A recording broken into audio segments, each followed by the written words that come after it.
In the twilight of ancient memory, when gods walked among mortals and the Nile was both cradle and crown of civilization, there lived a divine king whose story echoes through the stones of Egypt and whispers in the silence of tombs.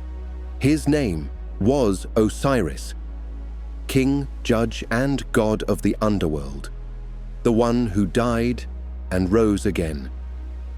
Before Osiris was a god, he was a ruler, noble and beloved. In the time when chaos still clung to the corners of the world, Osiris descended to earth to bring order. He ruled not with fire or fury, but with wisdom and fairness. Under his guidance, Egypt flourished. He taught men how to cultivate grain, craft wine, build temples, and live in harmony with Ma'at, the divine balance of the universe.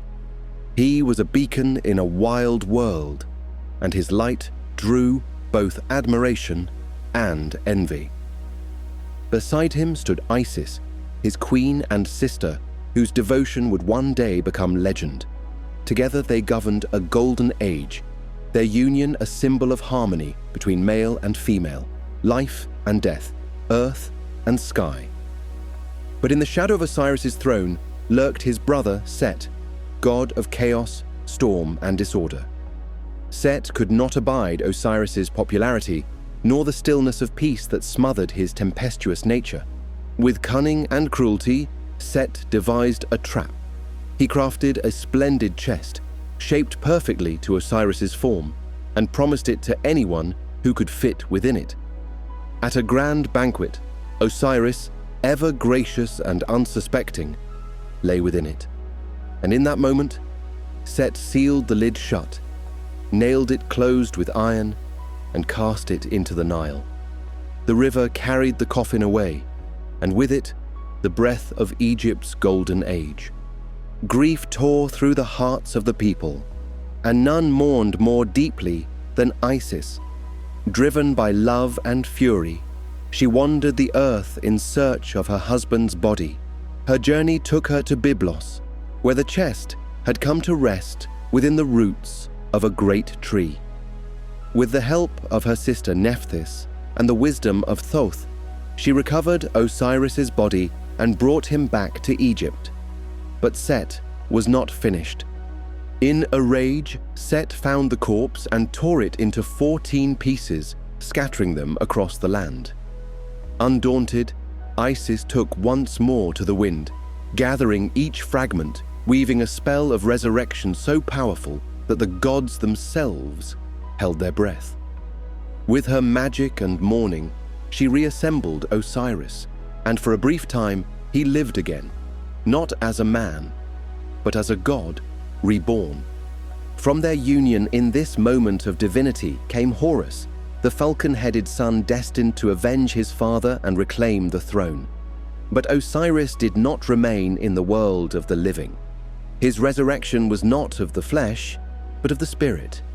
He descended to the Duat, the realm of the dead, not as a lost soul, but as its sovereign.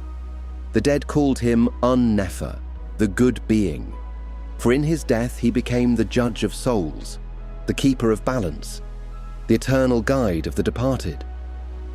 In the Hall of Two Truths, Osiris sat enthroned, flanked by the 42 judges of Ma'at. Here, the heart of every deceased soul was weighed against the feather of truth. If found pure, the soul joined Osiris in the field of reeds, a paradise where the Nile never ceased to flow and harvests never failed. If found wanting, the soul was devoured by Amit, the demon of oblivion. Osiris became the measure by which all were judged. His character, noble, calm, unwavering, imbued the very concept of divine kingship. Pharaohs fashioned themselves in his image. In life, they were seen as Horus. In death, they became Osiris, merging their fate with the god who had conquered the grave.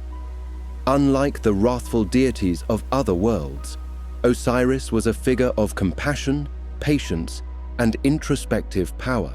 He was not a warrior but a redeemer, not a tyrant, but a guide. His dignity in death and his resurrection offered hope to all who faced the silence of the tomb. His reputation grew not from conquest, but from the mystery of renewal, the promise that from death, life could bloom again. Temples rose in his honor, most famously at Abydos, where pilgrims carved their prayers into stone and offered bread and wine for safe passage into his domain. Festivals like the Koyak celebrated his death and rebirth, with passion plays, ceremonial planting, and lamentations for the god who died for all. Even as centuries passed and new faiths rose from the shifting sands, Osiris endured. His green skin, the symbol of fertility and rebirth, along with his crook and flail, emblems of kingship and justice, remained etched in the collective soul of Egypt. He was not just a god of the dead, but a god of life after death, of continuity in the face of decay. His myth was not one of final endings, but of sacred transformation. Osiris, torn and remade, ruled not in the daylight, but in the deep and inevitable dark, ensuring that what dies may live again. And so he remains, the silent Lord, the King eternal, the promise that death is not defeat, but a door. So, what do you think about Osiris? Where do you think he stands amongst the great Egyptian gods? Drop your thoughts in the comments. And if you enjoyed this dive into ancient mythology, hit that like button, subscribe for more, and check out our channel for further episodes. This has been a production by Horizon Mythology. Thank you for watching.